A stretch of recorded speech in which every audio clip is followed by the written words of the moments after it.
ओम नमः शिवाय। नमस्कार दोस्तों, आज की इस वीडियो में मैं आपको श्रावण मास में सुनी जाने वाली हरतालिका तीज की व्रत कथा सुनाऊंगी। भगवान शिव माता पार्वती से बोले, हे गौरी, पर्वतराज हिमालय पर गंगा के तट पर तुमने अपनी बाल्यावस्था में अधोमुखी होकर घोर तप किया था। इस अवधि में तुमने अन्न न खाकर केवल हवा का ही सेवन किया था। माघ की शीतलता में तुमने निरंतर जल में प्रवेश कर तप किया था। वैशाख की जला देने वाली गर्मी में आपने घोर तप किया था। श्रावण की मूसलाधार वर्षा में खुले आसमान के नीचे बिना अन्न जल ग्रहण किए व्यतीत किया था।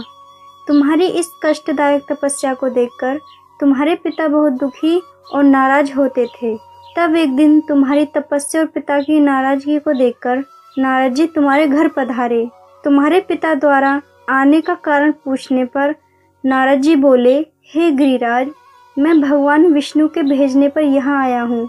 आपकी कन्या की घोर तपस्या से प्रसन्न होकर वह उनसे विवाह करना चाहते हैं। इस बारे में मैं आपकी राय जानना चाहता हूँ। नारद जी की बात सुनकर पर्वतराज अति प्रसन्न के साथ बोले, श्रीमान, यदि स्वयं विष्णु मेरी कन्या का वरण करना चाहते हैं तो मुझे क्या आपत्ति हो सकती है। वे तो साक्षात ब्रह्म हैं। यह तो हर पिता की इच्छा होती है कि उसकी पुत्री सुख संपदा से युक्त पति के घर की लक्ष्मी बने। नारद जी तुम्हारे पिता की स्वीकृति पाकर विष्णु जी के पास गए और उन्हें विवाह तय होने का समाचार सुनाया। परंतु जब तुम्हें इस विवाह के बारे में पता चला तो तुम्हारे दुख का ठिकाना न रहा। तुम्हें इस प्रकार से दुखी देखकर तुम्हारी एक सहेली ने तुम्हारे दुख का कारण पूछने पर तुमने बताया कि मैंने सच्चे मन से भगवान शिव का वर्ण किया है, किंतु मेरे पिता ने मेरा विवाह विष्णु के साथ तय कर दिया है। मैं विचित्र धर्म संकट में हूँ। अब मेरे पास प्राण त्यागने के अलावा कोई और उपाय नहीं बचा। तुम्हारी सखी बहुत ही समझदार थी। उसने कहा, प्राण छोड़ने का यह कारण ही क्या है। संकट के समय धैर्य से काम लेना चाहिए। भारतीय नारी के जीवन की सार्थकता इसी में है कि जिसे मन से पति रूप में एक बार वर्ण कर लिया, जीवन पर्यंत उसी से निर्वाह करे। सच्ची आस्था और एक निष्ठा के समक्ष तो भगवान भी असहाय हैं। मैं तुम्हें घनघोर वन में ले चलती हूँ, जो साधना थल भी है और जहाँ तुम्हारे पिता तुम्हें खोज भी नहीं पाएंगे। मुझे पूर्ण विश्वास है कि ईश्वर अवश्य ही तुम्हारी सहायता करेंगे। तुमने ऐसा ही किया। तुम्हारे पिता तुम्हें घर में न पाकर बड़े चिंतित और दुखी हुए। वे सोचने लगे कि मैंने तो विष्णु जी से अपनी पुत्री का विवाह तय कर दिया है। यदि भगवान विष्णु बारात लेकर आ गए और कन्या घर पर नहीं मिली तो बहुत अपमान होगा। ऐसा विचार कर पर्वतराज ने चारों ओर तुम्हारी खोज शुरू करवा दी। इधर तुम्हारी खोज होती रही, उधर तुम अपनी सहेली के साथ नदी के तट पर एक गुफा में मेरी आराधना में लीन रहने लगी। भाद्रपद तृतीय शुक्ल को हस्त नक्षत्र था। उस दिन तुमने रेत के शिवलिंग का निर्माण किया। रात भर मेरी स्तुति में गीत गाकर जागरण किया।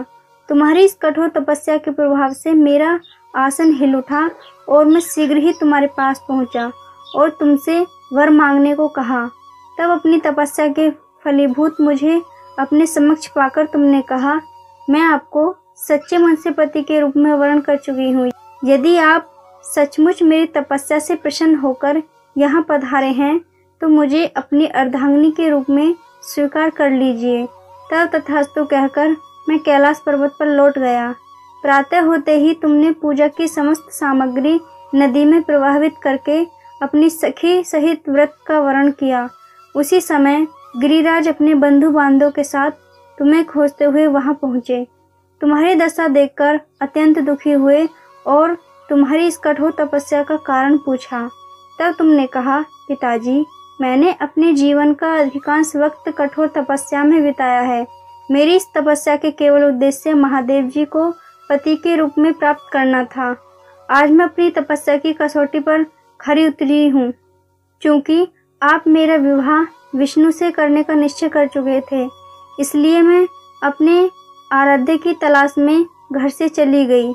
अब मैं आपके साथ घर इसी शर्त पर चलूंगी कि आप मेरा विवाह महादेव जी के साथ ही करेंगे।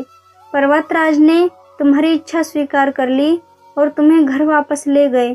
कुछ समय बाद उन्होंने पूरे विधि विधान के साथ हमारा विवाह किया।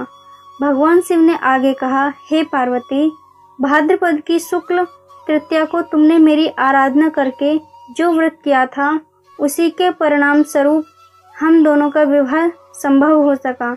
इस व्रत का महत्व यह है कि मैं इस व्रत को पूर्ण निष्ठा से करने वाली प्रत्येक स्त्री को मनवांछित फल देता हूँ। भगवान शिव ने पार्वती से कहा कि इस व्रत को जो भी स्त्री पूर्ण श्रद्धा से करेगी, उसे तुम्हारी तरह अचल सुहाग प्राप्त होगा। दोस्तों, इस व्रत को हरतालिका इसलिए कहा जाता है क्योंकि पार्वती की सखी उन्हें पिता और परदेश से हरकर जंगल में ले गई थी।